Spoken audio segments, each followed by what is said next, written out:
रही है ना। 31 से लेके 35, 31 से लेके 35, 31 से लेके 35 तक हो गया।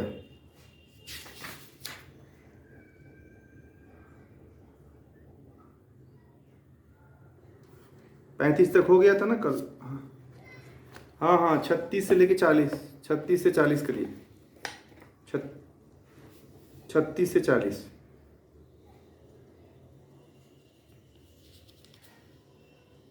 हाँ हाँ हाँ, 36 से 37 से। हम्म।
ठीक है, ठीक, बहुत बहुत अच्छा।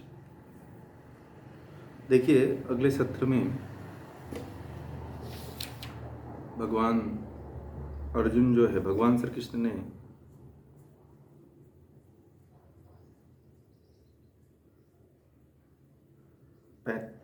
भगवान श्री कृष्ण अर्जुन को बता रहे हैं, 36वें श्लोक में कह रहे हैं कि जिसने, यानी कि जिसका मन विषयों की ओर भागता है, ऐसे व्यक्ति के लिए योग कठिनाई से सिद्ध होता है। और जिसने कामनाओं को वश में कर लिया है, ऐसे मन वाला यत्न करता हुआ व्यक्ति सहज ही मन को वश में कर लेता है। तो कह रहे हैं कि जिसने अपने मन को वश में कर लिया है, विषयों को की ओर जिसका मन भागता है, जिसका मन जो है विषयों की ओर भागता है, मन भागता है विषयों की तरफ, तो इंद्रियों के विषय होते हैं और मन उनके तरफ भागता है। ऐसे व्यक्ति के लिए योग जो होता है वह कठिनाई से सिद्ध होता है। वो यदि सिद्ध करने का प्रयास करे तो होता तो है, परंतु बड़ी मेहनत करनी पड़ती है तो सिद्ध होता है, ऐसे नहीं सिद्ध होता है। उसके लिए काफ़ी मेहनत करनी पड़ती है, कठिनाई सहनी पड़ती है, तब जा कर के वह सिद्ध होता है। और जिसने कामनाओं को वश में कर लिया, ऐसे मन वाला यत्न करता हुआ व्यक्ति सहज ही मन को वश में कर लेता है। तो मन को वश में करने के लिए भगवान श्री कृष्ण कहते हैं कि कामनाओं को वश में कर लो। कामनाएं नियंत्रित होनी चाहिए। आप एक दिन में पता नहीं कितने तरह की कामनाएं करते हैं, और उन कामनाओं को प्राप्त करने के लिए अपने आप को पूरा न्यौछावर कर देते हैं, उतना समय लगाते हैं। तो बहुत सी कामनाएं नहीं होनी चाहिए, कुछ सीमित कामनाएं होनी चाहिए, जिससे आपका जीवन चल सके, वैसी ही कामनाएं होनी चाहिए। यदि बहुत सी कामनाएं अगर आपके मन में चलती रहती हैं तो आपका मन विषयों की तरफ भागता रहेगा और कभी बस में नहीं होगा। जिसकी जितनी कामनाएं कम हैं वह अपने मन को उतना ही वश में कर लेता है, और जिसकी कामनाएं बहुत होती हैं, बहुत ही इच्छाएं होती हैं कि मुझे ये करना है, मुझे ये करना है, मुझे ऐसा करना है, मुझे इस तरह से करना है, मुझे ये लाना है, मुझे वो लाना है, तो तमाम तरह की कामनाओं में जो उलझा हुआ है, फंसा हुआ है, उसका मन देखिएगा हमेशा चंचल ही रहता है, एकाग्रचित नहीं रहता है। भटकता रहता है। तो इसलिए जो है यहाँ पे भगवान श्री कृष्ण मन को वश में करने के लिए अर्जुन को कहते हैं कि हे अर्जुन, तुम कामनाओं को कम कर लो, कामनाओं को वश में कर लो। यदि कामनाओं को तुम वश में नहीं करोगे, कामनाओं के यदि तुम नहीं रोकोगे, तो तुम इंद्रियों को और मन को कभी भी वश में नहीं कर पाओगे। ऐसे ही तुम्हारा मन भटकता रहेगा, इंद्रियों के विषयों की तरफ जाता रहेगा। आगे कहते हैं कि हे कृष्ण, अर्जुन कह रहे हैं भगवान श्री कृष्ण से कि हे कृष्ण, यदि कोई श्रद्धावान परंतु दुर्बल मन वाला, अगर मान लीजिए किसी के पास श्रद्धा तो है परंतु उसका मन दुर्बल है, कह रहे हैं कि मान लो अगर कोई श्रद्धावान हो और उसका मन दुर्बल हो, योग करता हुआ व्यक्ति शिथिल हो, यानी कि भटक जाता है और योग को सिद्ध नहीं कर पाता है, तो वह किस गति को प्राप्त होता है। अब यहाँ पे भगवान श्री कृष्ण उस व्यक्ति की गति के बारे में कह रहे हैं जो हमारे और आपकी तरह का है। यहाँ पे भगवान श्री कृष्ण उस व्यक्ति के बारे में बात कर रहे हैं जो हमारे और आपकी तरह का है। वो हम लोग भी कैसे हैं कि श्रद्धा, मन में श्रद्धा तो है परंतु मन बड़ा दुर्बल है। क्या है दुर्बल? मतलब कमजोर, इंद्रियों के तरफ भटकने वाला, डर वाला मन है ना। तो हम लोग कमजोर मन वाले हैं, दृढ़ निश्चय मन वाले नहीं हैं। क्या है? कमजोर मन वाले। हमारे अंदर दृढ़ विश्वास नहीं है, दृढ़ निश्चय नहीं है। और योग करता हुआ व्यक्ति शिथिल हो, मतलब भटक जाता है। यदि योग भी करता है वो व्यक्ति जिसका मन विषयों की तरफ भटकता है, इंद्रियों की तरफ भटकता है, कमजोर व्यक्ति है, तो योग करता हुआ वो भटक जाता है। कभी कभी देखा होगा, योग करेगा फिर छूट जाता है उसका, फिर विषयों की तरफ चला जाता है, विषयों का आनंद लेने लगता है, अपने योग के पथ को छोड़ देता है। तो उसके लिए कह रहे हैं कि योग की सिद्धि वह नहीं प्राप्त कर पाता है। अगर इस तरह का व्यक्ति अगर कोई है तो वह योग को नहीं प्राप्त कर पाता है, तो वह किस गति को प्राप्त होता है? उस व्यक्ति की क्या स्थिति है? देखिए, अर्जुन जो है एक जन सामान्य व्यक्ति की प्रश्नों को भगवान श्री कृष्ण के सामने रख रहे हैं। जैसे आप लोग हो, हम लोग हैं, तो हमारी और आपकी स्थिति सेम है। हम सभी इसी स्थिति में जी रहे हैं अपने जीवन को। योग तो करते हैं, श्रद्धा तो खूब रखते हैं, भगवान के प्रति श्रद्धा बहुत है। भारत के लोगों में श्रद्धा इतनी ज़्यादा है कि अंधश्रद्धा बन गई है। क्या हो गई है? श्रद्धा ऐसी होनी चाहिए कि अंधी नहीं होनी चाहिए, है ना। भारत में श्रद्धा बहुत है ईश्वर के प्रति, ईश्वर को प्राप्त करने के प्रति, भगवान के प्रति, देवी देवताओं के प्रति बड़ी श्रद्धा है। परंतु श्रद्धा क्या है? अज्ञानता के कारण जो है वह श्रद्धा उनकी अंधश्रद्धा बन जाती है।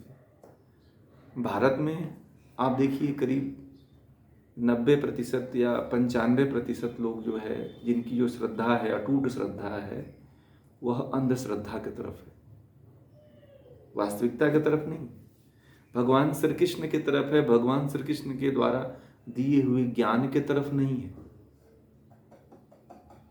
भगवान श्री कृष्ण जो ज्ञान बताए थे उस ज्ञान की तरफ नहीं है। किस तरफ है बताइए? उस ज्ञान की तरफ नहीं, उनके तरफ है। उन्होंने ज्ञान बताया तो उस ज्ञान के मार्ग पे नहीं चलना है, उस योग के मार्ग पे नहीं चलना है। ऐसी अंधश्रद्धा है। तो वही कह रहे हैं, अर्जुन कह रहे हैं कि ऐसे क्या ये जो इस तरह का योग करता है वह व्यक्ति योग को सिद्ध कर पाता है क्या? उसकी फिर गति क्या होती है? उस किस गति को प्राप्त होता है? वह इस संसार सागर से पार होता है कि नहीं होता है, कि इस संसार सागर में ही भटकता रहता है? फिर आगे अर्जुन कहते हैं कि हे कृष्ण, क्या महान, मतलब कल्याण के मार्ग पर चलता हुआ मोहित हुआ व्यक्ति वायु से छिन्न भिन्न हुए बादल की भांति दोनों, मतलब सांसारिक सुख और योग सिद्धि से भ्रष्ट तो नहीं हो जाता?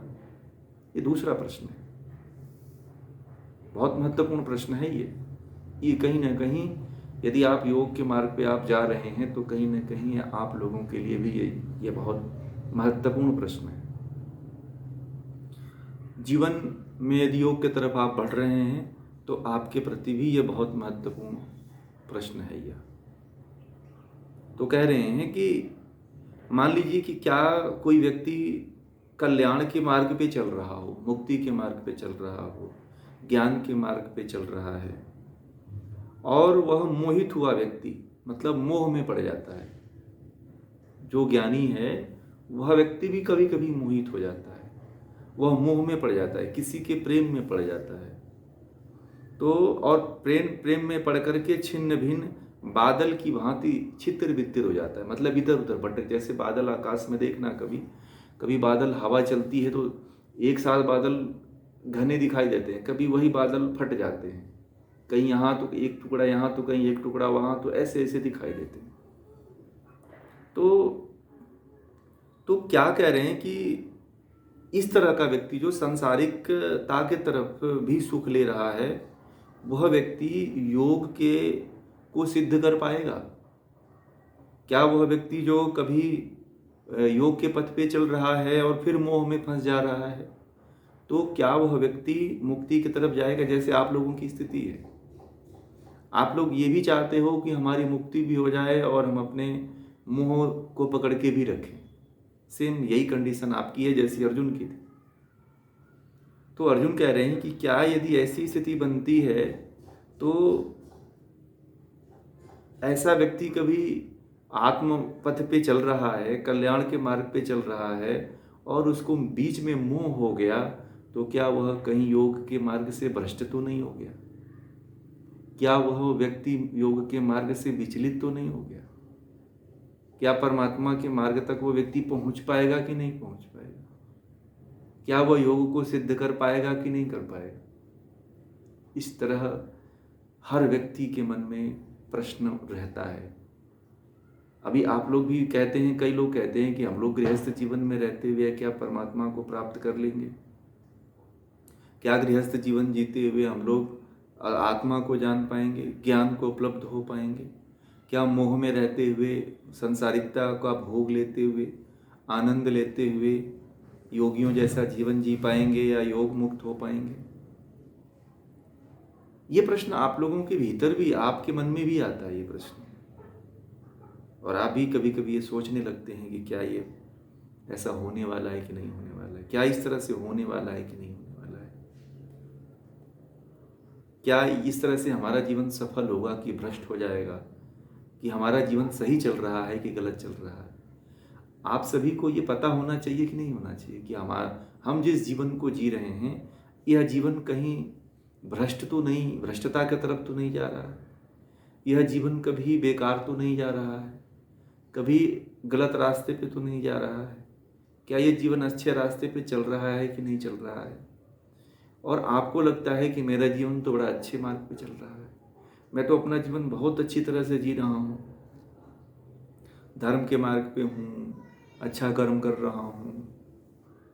परंतु यदि मोह है, यदि मोह को अपने भीतर पाल रखा है, मोह का जीवन आप जी रहे हैं, मोह में ग्रसित हैं आप, तो फिर ये असंभव है, नहीं जी पाओगे। ये मार्ग फिर आपको बाधित कर देगा। आगे बता रहे हैं, अभी बहुत से एक आध और प्रश्न है। आगे कह रहे हैं अगले श्लोक में कि मेरे इस संशय को पूर्ण रूप से निवारण करने में आप समर्थ हैं हे कृष्ण। ये जो मैंने 2 प्रश्न पूछे हैं, इन दोनों प्रश्नों के उत्तर देने में आप समर्थ हैं। आपसे अधिक समर्थ, मतलब इन प्रश्नों का निवारण करने वाला इस संसार में मिलना मुश्किल है। आप ही इन प्रश्नों का उत्तर दे सकते हो, नहीं तो आम व्यक्ति, सभी व्यक्ति तो इस संसारिकता में फंसे हुए, उलझे हुए। आप इन प्रश्नों का उत्तर दे सकते हैं, बाकी और किसी से उम्मीद नहीं की जा सकती है कि वह इन प्रश्नों का उत्तर दे दे। आप दे सकते हैं और कोई नहीं दे सकता। अब आगे भगवान श्री कृष्ण क्या कह रहे हैं अर्जुन को? तो ये कह रहे हैं कि पार्थ नैवेह नामुत्र, ये तो हो गया ना, पढ़ दिया था। कह रहे हैं कि हे अर्जुन, उस पुरुष का न तो इस लोक में, न परलोक में, न वर्तमान में, न होने वाले जन्म में नाश होता है, क्योंकि हे प्रिय, शुभ कर्म करने वाला दुर्गति को प्राप्त नहीं होता है। पहला प्रश्न क्या था? दुर्बल मन है। कोई श्रद्धा तो रखता है, परंतु यदि उसका मन दुर्बल है, योग करता हुआ व्यक्ति अगर कहीं भटक जाता है, तो क्या उसको योग सिद्ध होता है कि नहीं होता है? तो यहाँ पे कह रहे हैं कि हे अर्जुन, उस पुरुष का न तो इस लोक में, न परलोक में, न वर्तमान में, न होने वाले जन्म में नाश होता है, क्योंकि हे प्रिय, शुभ कर्म करने वाला दुर्गति को प्राप्त नहीं होता है। अच्छे कर्म कर रहे हैं तो आपकी दुर्गति नहीं होगी। यदि आप बुरा कर्म कर रहे हैं तो आपकी निश्चित रूप से दुर्गति होगी। क्यों ये कह रहे हैं कि न इस लोक में, न जो अगला जन्म आपका होने वाला है, किसी दूसरे लोक में यदि आप जन्म लोगे तो वहाँ पे भी आपकी दुर्गति नहीं होगी। न वर्तमान में जो चल रहा है इसमें आपका कोई दुर्गति होगी, न होने वाला जो जन्म है उसमें कोई दुर्गति होगी, नाश होगा, क्योंकि हे प्रिय, वह जो है शुभ कर्म करने वाला दुर्गति को प्राप्त नहीं होता है। भगवान कहते हैं ना कि आप लोग कहते हैं कि बुरा कर्म करने वाला तो बड़ा अच्छी तरह से, बड़ा मजे की जिंदगी जी रहा है, अच्छा कर्म करने वाला व्यक्ति दुखित होता है। तो ऐसा नहीं होता है। जो बुरा कर्म करता है उसका फल बुरा मिलता है, और जो अच्छा कर्म करता है उसको तो शुभ ही शुभ मिलता है, पुण्य ही मिलता है उसको, कभी दुर्गति नहीं होती है उसकी। आगे कहते हैं कि प्राप्य पुण्य कृताम लोकानुशिष्ट्वा शाश्वती समाह शुचिनाम श्रीमता गेहे योग भ्रष्टो अभिजायते। कह रहे हैं कि योग भ्रष्ट होने पर भी ऐसा व्यक्ति उन लोगों को जो पुण्य कर्म करने वालों को प्राप्त करता है, और उनमें चिरकाल तक वास करके श्रेष्ठ व्यक्तियों के घरों में जन्म लेता है। जो योग भ्रष्ट है, अभी प्रश्न आया ना कि जो योग के तरफ, मान लीजिए योग भ्रष्ट होने पर भी योग के रास्ते पे चल रहा था, वो भटक गया, योग का रास्ता छोड़ दिया, परंतु फिर भी घिसे पीटे थोड़ा थोड़ा उसमें अपने आप को लगाए रह रहा है। तो कह रहे हैं कि योग भ्रष्ट होने पर भी ऐसा व्यक्ति उन लोगों, मतलब जन्म को जो पुण्य कर्म करने वालों को प्राप्त होता है, या वह उसको प्राप्त करता है, उनमें चिरकाल तक जो है वास करके श्रेष्ठ व्यक्तियों के घरों में निवास कर जन्म लेता है। तो जो अर्जुन ने प्रश्न किया कि मान लो चलो हम तो भटके हुए लोग हैं, कभी योग में आते हैं, कभी मोह में फंस जाते हैं, फिर भटक जाते हैं, तो उनके लिए कह रहे हैं कि यदि कोई योग भ्रष्ट भी है ना, योग के रास्ते पे चल रहा है फिर भटक गया, तो उसका भी भला होता है। परंतु चलो तो पहले जो योग के पथ पे चल भी नहीं रहा है और विचलित मोह में फंस जाता है और फंसा ही रह जाता है, कभी निकल ही नहीं पाता, तो उसके लिए कह रहे हैं जो योग के पथ पे चल रहा है और कभी मान लो कुछ समय के लिए भटक जाता है, परंतु फिर अपना लेता है योग को, तो उस व्यक्ति का जो जन्म होता है उसके पुण्य कर्मों को लेकर के उस लोक में जन्म होता है, उस पृथ्वी पे जन्म होता है जहाँ पे वह लंबे काल तक निवास करता है, और फिर श्रेष्ठ व्यक्तियों के घर में उसका जन्म होता है। जब श्रेष्ठ व्यक्तियों के घर में उसका जन्म हो जाता है तो जल्दी ही वह मोक्ष को प्राप्त कर लेता है। आप लोग सोचो कि आदि शंकराचार्य जी के माता पिता कितने श्रेष्ठ थे, जहाँ पे वो जन्म लिए और जन्म लेकर के 15 साल की उम्र में सारी शिक्षाएं प्राप्त कर ली, और सारी शिक्षाओं को प्राप्त करने के बाद फिर मुक्ति को प्राप्त हुआ।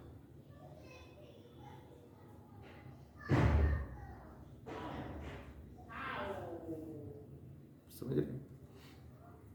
तो उस पुरुष को, तो इसलिए जो है, कभी आप लोग योग के पथ पे चल रहे हो, योग का ज्ञान ले रहे हो, गीता का ज्ञान ले रहे हो, चलो कभी कभी बाय द वे मोह हो जाता है, तभी भी अपने आप को गिरा हुआ मत समझना कि अब तो मैं कुछ कर ही नहीं सकता हूँ।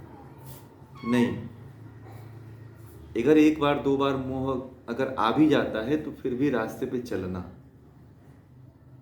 छोड़ मत देना। व्यक्ति है भटक जाता है, परंतु गिर करके बार बार उठना चाहिए। गिर गए तो गिरना ही नहीं चाहिए। कुछ लोग ऐसे होते हैं जो एक बार गिर जाते हैं तो वो कहते हैं कि अब क्या उठना, अब तो जो होना था हो गया, मैं अब गिर के ही रहूँगा, गिरा ही रहूँगा। तो गिरना चलो संयोग होता है, कभी गिर जाते हो। बड़े बड़े ऋषि महर्षि भी अपने मार्ग पे, योग के पथ पे चलते हुए अपने पथ से भ्रष्ट हो गए थे, परंतु फिर वो उठे और फिर उस योग के मार्ग पे चलते ही रहे। इसी तरह से आप सभी जो है, कभी गिरो, कभी आप योग के मार्ग को कहीं कोई बाधा आ जाती है, कहीं कोई रुकावट आ जाती है, तो छोड़ना नहीं है, फिर इसे शुरू करिए। सनई असनई चलते रहना, धीरे धीरे आगे बढ़ते रहना है और जिंदगी के उस अंतिम पड़ाव तक आगे बढ़ते रहना है जब तक कि आपको पूरी तरह से मुक्ति नहीं मिल जाती। जब तक आपको पूरी तरह से मुक्ति नहीं मिलेगी तब तक गिरोगे, चढ़ोगे, गिरोगे, चढ़ोगे, ये क्रम आपका चलता रहेगा।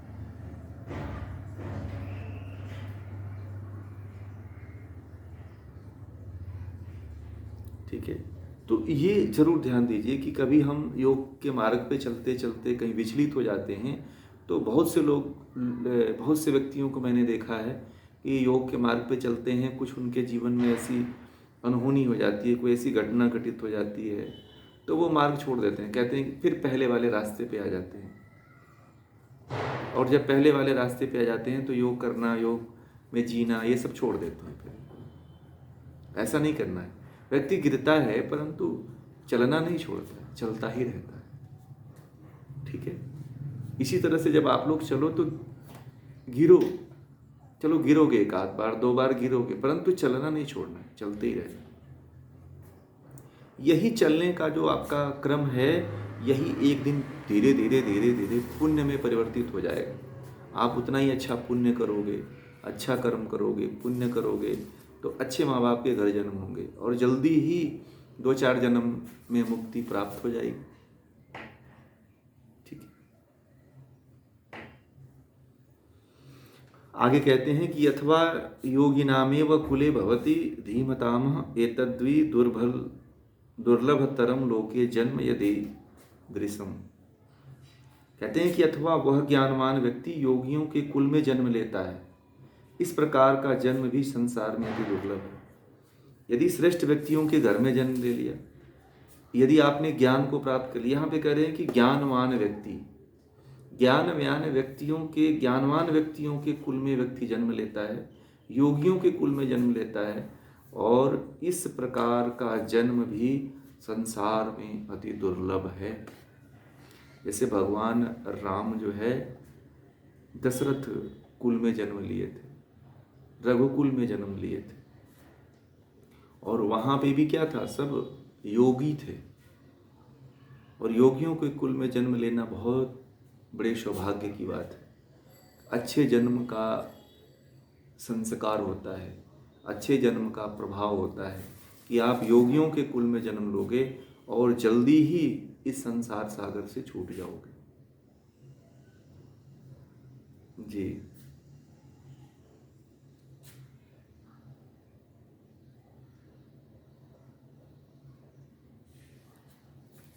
हाँ, चलिए कुछ समय के लिए भ्रष्ट हो गया, फिर वो ज्ञान को फिर प्राप्त किया, फिर ज्ञान को प्राप्त किया और ज्ञानी हो गया, और पुण्य उसका बढ़ा, और फिर वह उसकी मृत्यु हो गई। फिर वह व्यक्ति योग, क्योंकि योग क्या पथ छोड़ नहीं रहा है ना वो, क्योंकि वह भले से गिरा है परंतु योग का मार्ग तो नहीं छोड़ा है ना, पकड़े हुए। वह व्यक्ति फिर जो है, ऐसी ईश्वर की कृपा हो जाती है कि हजारों जन्मों के पुण्यों को परमात्मा इकट्ठा करके उसको जो है अच्छे कुलों में, अच्छे योगियों के कुल में भेज देता है। जहाँ पे वह जल्दी हो जाता है, जल्दी ही मुक्ति का साधन प्राप्त कर लेता है ज्ञान प्राप्त करके। जैसे आदि शंकराचार्य की बात कहा मैंने कि आदि शंकराचार्य ने उनके पिता और उनके पिताजी खुद गुरुकुल चलाते थे, तो उस गुरुकुल में जल्दी ही वो शिक्षित दीक्षित हो गए, सारी शिक्षाओं का उनको ज्ञान दे दिया उनके पिता ने।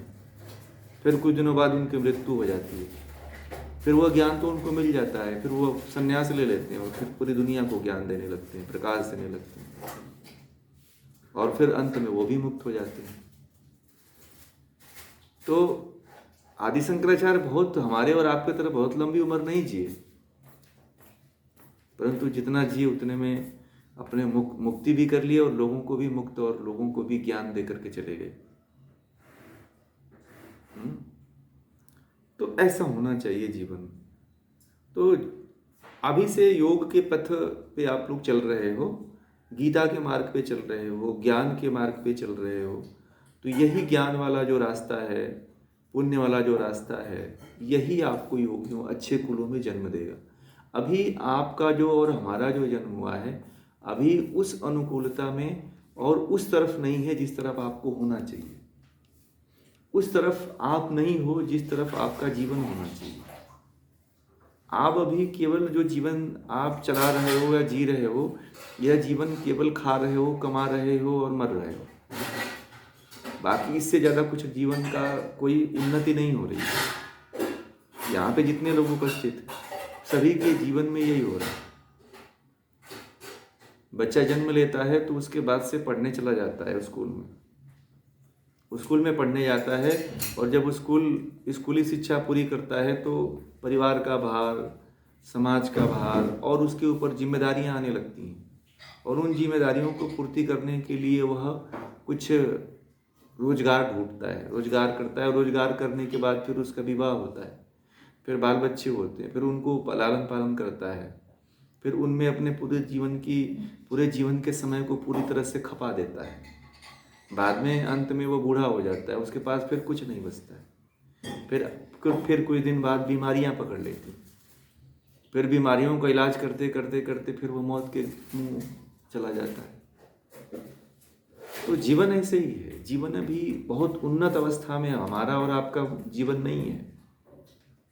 पहले का जो समय था वह उन्नत समय था। अभी हमारा और आपका जो भारत का जो स्तर है,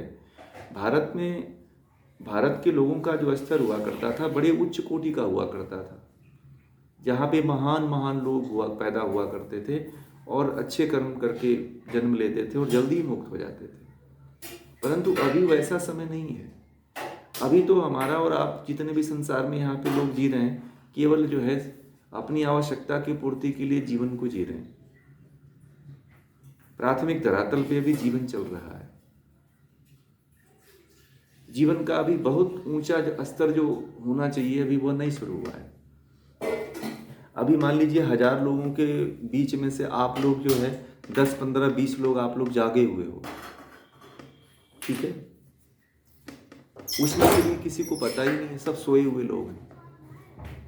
आप लोग तो चल चुके हो, जो नहीं चला है उस मार्ग की तरफ, जो निकला ही नहीं है घर से, उसकी क्या हाल होगी, उसका क्या स्थिति होगी। आप लोग तो रास्ते पर रोड पे आ गए हो, रोड पे अपनी यात्रा पैदल शुरू कर दी है, और किसी को तो रोड ही नहीं मिला है, चलेंगे किस पे। बड़े मजे की बात तो ये है, कोई तो ऐसे हैं जो इस रास्ता का पता होते हुए भी इस पे नहीं चलना चाहते। जिस सांसारिकता में जिस भोग विलास में जी रहे थे उसी में जी रहे हैं, उसी में अपने जीवन को चला रहे हैं। तो फिर जीवन कैसे आगे बढ़ेगा। जीवन का स्तर अभी मैं यहाँ पे गीता को पढ़ाने के बाद उस स्तर को, धरातल को देख रहा हूँ। एक लेवल बन चुका है, एक लेवल आ चुका है। हमारा लेवल जो एक तो बस एक हमसे भी नीचे का लेवल है, उससे भी नीचे का लेवल है, और एकदम उससे भी निकृष्ट लेवल है। लेवल को देखें तो एकदम 8-10 लेवल मिलेगा आपको, आप ही लोगों के बीच में से। और आप लोगों में से हो सकता है कि बहुत से लोग अभी इस लेवल को पार भी कर चुके हैं, और बहुत से लोग ऐसे हैं जो इस लेवल तक पहुंचे भी नहीं है, पहुंचने का प्रयास भी नहीं कर रहे हैं। ना आगे बढ़ रहे हैं।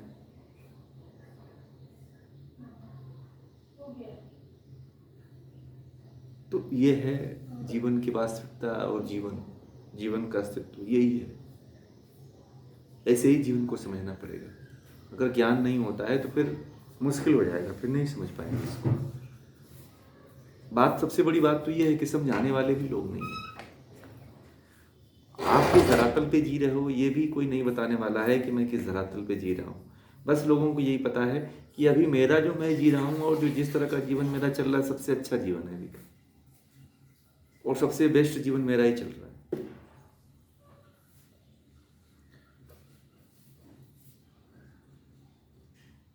ठीक है।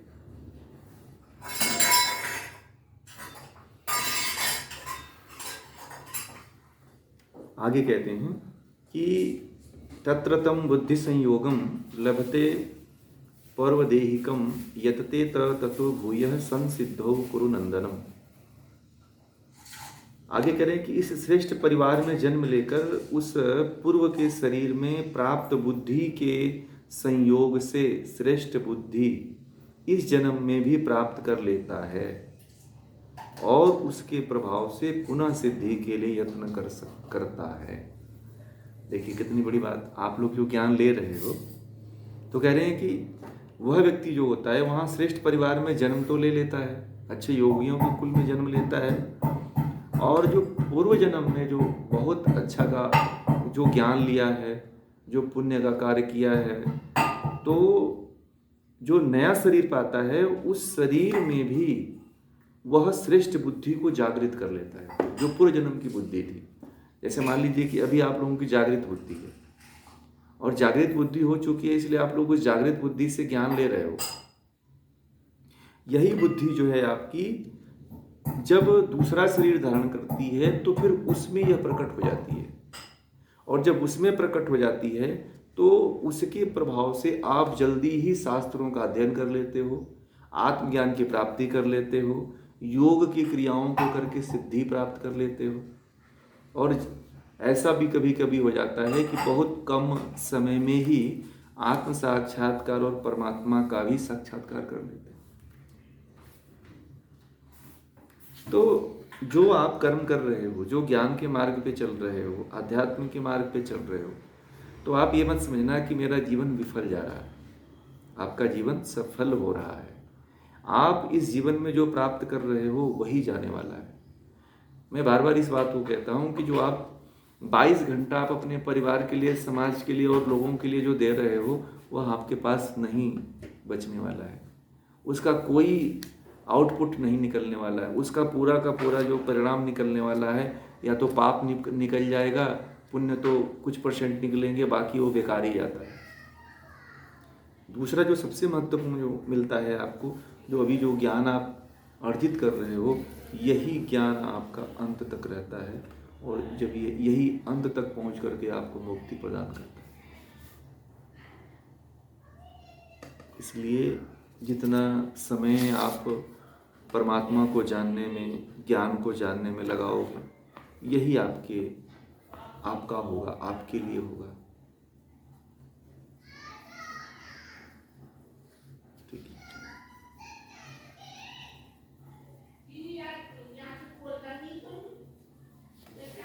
ये कोई बिरला ही इस तरह की बात सोच सकता है, सब लोग नहीं सोच पाते। सब इस बात को, सब इस रहस्य को नहीं सोच पाते। कोई बिरला व्यक्ति होगा जो इस बात को, इस रहस्य को सोच पाता है।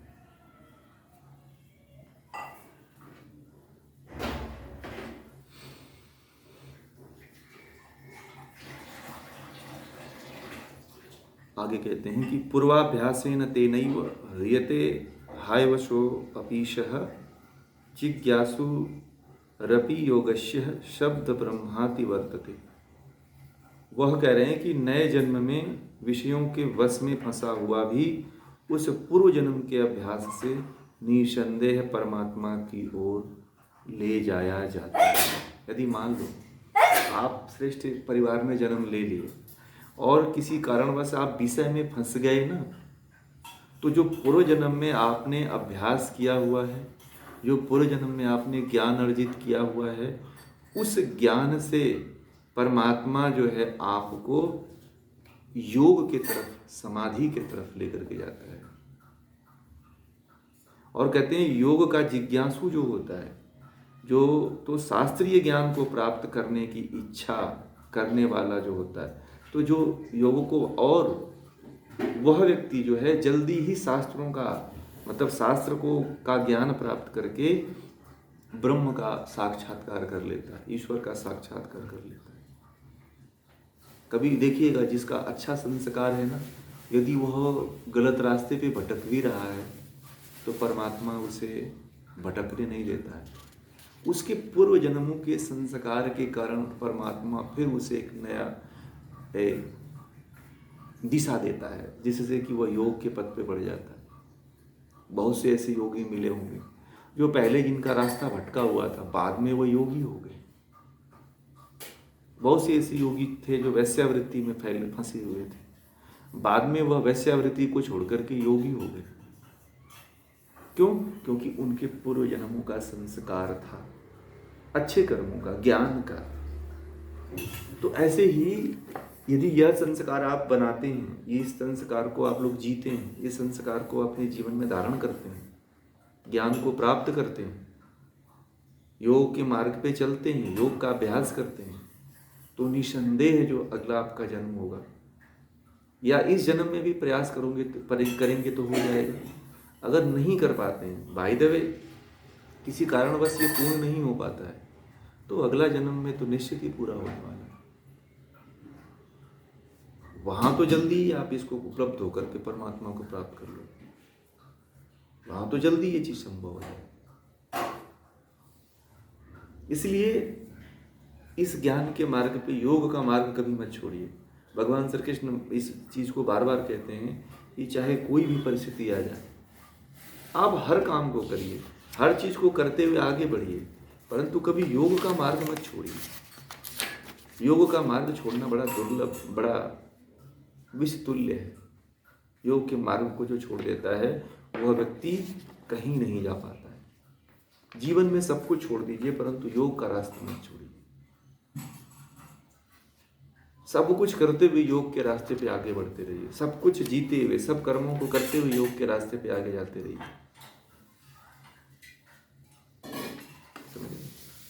आगे कहते हैं कि प्रयत्नादत्त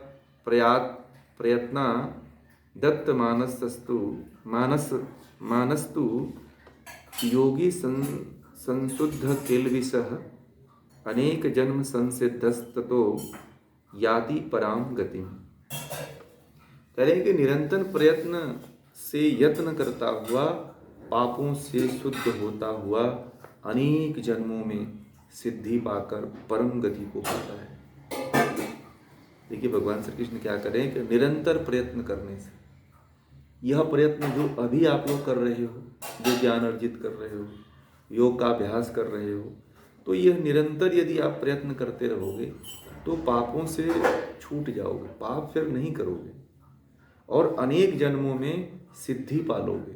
और हर जन्म में यह निरंतर आप इसी तरह का अभ्यास आपका चलता है तो आप सिद्धि प्राप्त कर लोगे और उस परम गति यानी कि परमात्मा को प्राप्त कर लोगे।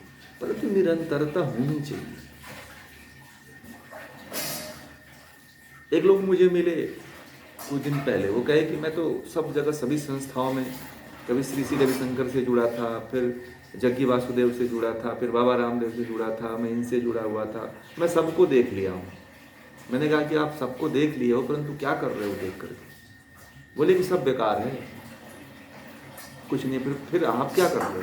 बोले कि फिर मैं जैसे जीवन मेरा जैसा पहले चलता था वैसा ही,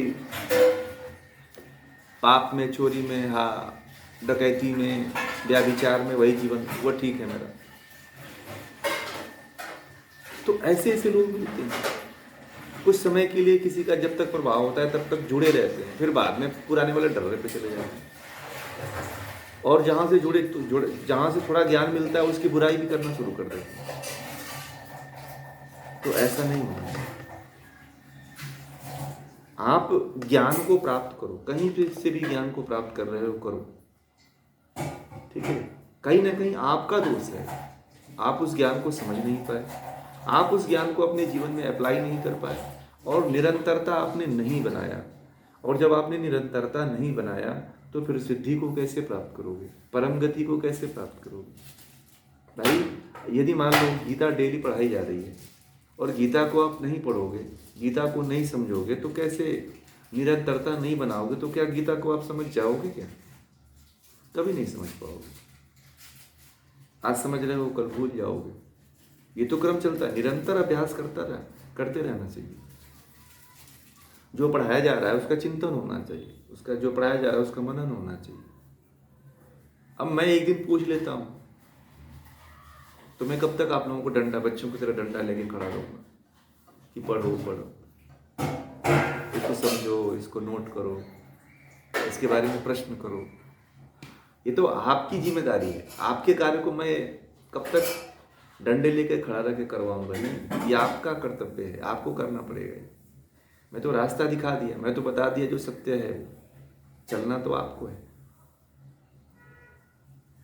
आगे कह रहे हैं कि तपस्वीभ्यो अधिको योगी ज्ञानीभ्यो अपि मतोऽधिकः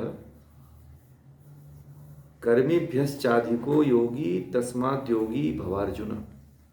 देखिए अब यहाँ पे बहुत अच्छी बात कह दिया इस श्लोक में भगवान श्री कृष्ण कह रहे हैं कि तपस्वी लोगों से, ज्ञानियों से और श्रेष्ठ कर्म करने वालों से भी योगी श्रेष्ठ है। इस कारण हे अर्जुन तू योगी बन। योगी का मतलब क्या? योग के मार्ग पे चलने वाला। अब यहाँ पे भगवान श्री कृष्ण ने तुलना भी कर दिया कि जो तपस्वी लोग होते हैं, जो तपस्या करते हैं, उनसे भी श्रेष्ठ ज्ञानी है जो ज्ञान को प्राप्त करता है, और ज्ञानी से भी श्रेष्ठ कर्मयोगी है, और कर्मयोगी से भी श्रेष्ठ जो है जो योग के पथ पे चलता है, जो योग के मार्गों को अपने जीवन में धारण करता है, उसको अपनाता है, वही श्रेष्ठ है। इसलिए हे अर्जुन तू योगी बन। परंतु ये सारे रास्ते ज्ञान से ही होकर के जाते हैं। बिना ज्ञान के आप योगी बन ही नहीं पाओ। कभी कहीं कहीं तो भगवान श्री कृष्ण ने ज्ञान को सबसे श्रेष्ठ बताया कि सबसे ज्यादा में ज्ञान, और आगे के श्लोकों में ये कहेंगे कि सबसे ज्यादा जो है मुझे ज्ञान योगी ही प्रिय है। आगे कह भी रहे हैं, देखिए योगी नामपि सर्वेषां मद्गते नान्तरात्मना श्रद्धावान भजते यो मां स मे मुक्ततमो मतः। इस प्रकार के योगियों में जो भी श्रद्धावान, दृढ़ निष्ठा वाला है, चित्त लगाकर मेरा अनुसरण करता है, अर्थात योग का अनुष्ठान करता है, योग के पथ पे निरंतर चलता रहता है, वही योगी जो है मेरे मान और प्रशंसा का पात्र होता है। अब यहाँ पे भगवान श्री कृष्ण कहते हैं कि श्रेष्ठ योगियों में जो श्रद्धावान है, श्रद्धावान मतलब योग के पथ पर दृढ़ निश्चय करके चलने वाला है। आपको अष्टांग योग बता दिया गया और आप उस अष्टांग योग पे दृढ़ निश्चय करके चल रहे हैं, उस दृढ़ निश्चय करके उस पे आगे बढ़ रहे हैं, अडिग नहीं हो रहे, चल ही रहे हैं लगातार उस पे चित्त लगा करके, और उस मार्ग का अनुसरण कर रहे हैं, तो वह व्यक्ति योग के पथ पे निरंतर अभ्यास करते हुए मैं उसका प्रशंसा करता हूँ, मान रखता हूँ, और यही नहीं पूरे संसार में भी उसकी प्रशंसा होती है, उसकी मान होती है। इसलिए योग के पथ से बेस्ट कुछ है ही नहीं। इसलिए अपने जीवन में योग के पथ पे हमेशा निरंतर आगे बढ़ते रहिए। योग का पथ ऐसा है कि इस पे चलोगे, चलते हुए यदि मृत्यु भी हो जाती है तो मोक्ष तो मिलना ही है, अगला जन्म तो अच्छा मिलना ही है। इसलिए इस भाव को हटा करके योग के पथ पे चलने का निरंतर अभ्यास करिए। इस पथ को छोड़िए मत, चाहे कोई भी विकट परिस्थिति आ जाती है, विकट परिस्थितियां आएंगी और इस मार्ग पे चलते हुए बहुत सी परिस्थितियां आएंगी, उसको झेलते हुए जो आगे बढ़ता है वही ईश्वर का प्रिय होता है, वही फिर अंत में ईश्वर उसको वह सम्मान देता है, प्रशंसा करता है, उसको ज्ञान देता है, उसको मार्ग दिखाता है। इस तरह से आप लोग भी आगे बढ़ते रहो। योग के मार्ग को कभी छोड़ना नहीं, ये तो अपने अंदर निश्चय कर लीजिए। अपने जीवन में संकल्प ले ही लीजिए कि हमें अब योग का रास्ता नहीं छोड़ना, चाहे कुछ भी हो जाए। हाँ, योग के रास्ते पे मर जाना श्रेयकर है, छोड़ना नहीं। ये नहीं कि उस व्यक्ति की तरह जो सब जगह गया और फिर पुराने रास्ते पे आकर के वही काम करने लगा। बहुत जगह ज्ञान लेने के बाद भी व्यक्ति भटक करके पुरानी स्थिति पे आ जाए तो फिर क्या मतलब है ज्ञान लेने का, अपने जीवन को खपत करने का। ठीक है ना। तो ये आज 6वां श्रीमद् भगवद गीता का जो 6वां अध्याय है ध्यान योग, वह आज पूरा होता है। अब अगले सत्र में जो है 7वां अध्याय हम लोग प्रारंभ करेंगे। तो अभी जो है इसमें 1 से लेकर के जो 6 अध्याय आप लोगों को बताया गया वह ज्ञान योग का था, और इसके बाद से ध्यान योग का था। अब 6 अध्यायों में डिवाइड है। ठीक है। अब इसमें जो है सब 7वें से लेकर के 12वें अध्याय तक अलग ही प्रकरण मिलेगा, 12वें से 18वें अध्याय तक अलग ही प्रकरण मिलेगा। तो ये निरंतर चलता रहेगा ये क्रम गीता का। आप लोग बने रहिए, बाद में बीच में विघ्न आएंगे, 2-4-10 दिन के लिए कक्षाएं थोड़ा डिस्टर्ब रहेंगी, बाकी फिर निरंतर चलता रहेगा। ठीक है। तो कोई प्रश्न है तो आप लोग पूछिए, नहीं तो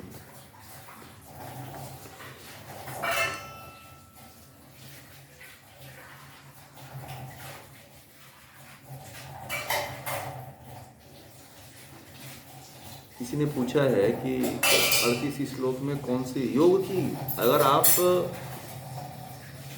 मोह की तरफ जा रहे हो फिर भटक जा रहे हो, 38 श्लोक में पूछा है आपने, तो आपकी गति बुरी नहीं होगी, अच्छी ही गति होगी। परंतु क्या है, यदि मान लो भटक रहे हो तो फिर रास्ता छोड़ना नहीं है आपको, उस रास्ते पे चलते ही रहना है। ठीक है। मान लो आप मोहित हो गए, मोह में पड़ गए किसी के, तो चलो आपको ज्ञान हुआ कि मैं तो मोहित हो गया था। तो जब आपको मोहित होने का ज्ञान हो गया कि मैं तो मोह में फंस गया, परंतु चलो ठीक है, फिर आप अपना रास्ता पकड़ लो योग वाला। पर योग भ्रष्ट हो गए तो भी आपको मुक्ति मिलेगी, परंतु यह है कि योग भ्रष्ट होकर के भ्रष्ट ही में नहीं पड़ा, कीचड़े में गिर गए हो तो कीचड़े में नहीं पड़ा रहना है, कीचड़े से फिर उठ करके फिर उस रास्ते पे चलना है। तब आपको परमात्मा जो है अच्छे घरों में जन्म देता है आप। ठीक है। इसलिए जो है आप चलो, मैं बोलता हूं कि गिरोगे 1000 बार गिरोगे, एक बार नहीं 1000 बार गिरोगे आप, परंतु पहुंचोगे तो जरूर ऐसे। ठीक है। परंतु छोड़ना नहीं, योग का मार्ग छोड़ना नहीं, बढ़ते ही जाना।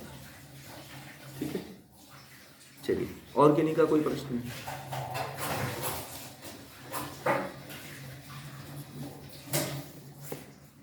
तो इसको पूरा करते हैं हम लोग एक बार।